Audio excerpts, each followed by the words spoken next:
The long summer I dabbled in religious ecstasy. Eddie Baxter's 1972 gray Lincoln Continental was the only thing in our neighborhood with decent air conditioning. This was the big heavy model with suicide doors, the ones hinged toward the middle of the car, in the wrong place it seemed to me. Once the weather went full on hot in mid-June, my father spent most of his afternoons in the Lincoln. He'd fill an empty spackling bucket with old Milwaukee cans and ice chips and march across the street to Eddie's yard, where the Lincoln sat large and looming on a little rise above the sidewalk. Eddie Baxley owned a garage for years and years, so he'd run across good deals on nice cars every month or so. The Lincoln he got for a steal. An old lady from Andrews let it run empty of oil and the engine seized just off Highway 527. She told Eddie she had enough of big ugly cars, and he could have the Lincoln for $500. Eddie died 6 months after he got the Lincoln running again. Between Christmas and New Year's, a heart attack hit him while he lay on his mechanic's creeper beneath a Ford pickup with a bad transaxle. My father slid him out by his bare white ankles and said he'd never seen a more surprised look on a dead man's face, like he'd discovered something important, like a new country. I've never known whose idea it was to park the Lincoln in Eddie's yard and sit in the waves of cold air and watch the neighborhood shimmer in the heat on the other side of the windshield. But it sounds like something my father would have dreamed up.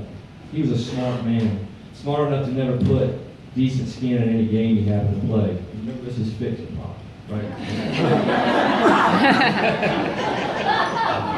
Which is why I can see him talking Eunice Baxley into making the Lincoln the coldest place on our street and letting him set up shop with his bucket of beer. But it might have been her idea. She had been a stranger to the outside world since her husband died under the Ford. Maybe she arrived at the point that she just wanted someone to talk to, because as far as we could tell, that's what my father and Eunice did in the front seat of the Lincoln, talk away the afternoons while the cool air blew on them. They kept the windows cracked so they wouldn't die. And they didn't have to worry about wasting gas because they got all they needed for free from McGill's Esso station out on Highway 52. The entire town knew Mr. McGill had family money and ran the Esso station for fun. At least that's what my old man said. Mr. McGill sipped Old Pro and Sprite from the coffee mug most of the day. So when it came time to close down the station and turn off the lights, he could never seem to remember to shut off the pumps. He would walk away and leave things running all night. My old man would sneak over to the Esso station long after dark and fill the big tank on the Lincoln. He wasn't the only one. A dozen or so people in town knew that Mr. McGill was too buzzed to shut down his pumps at closing time. They helped themselves to some fuel as well. Everybody said Mr. McGill could spare a little with all he had. I have come to understand now that these people saw the free gasoline as reparations for a long since gone offense of some nature. It was an easy and innocent revenge. When I had 25 cents I felt like a part with, I sat in the back seat of the Lincoln and listened to my dad and Eunice talk. It reminded me of a kind of church. They talked in low tones in that adult code I had only begun to decipher. I thought if I sat there long enough, the words would start to mean something important, something I had to learn to figure out by myself. My mother dragged me with her to the King Street Methodist Church every Sunday morning for as long as I could remember. The words there were different, all wrapped up in stained glass and candle wax and little bread cubes on a tray. There I listened to Reverend Scoggins talk about God and the devil and the existence of miracles in the real world.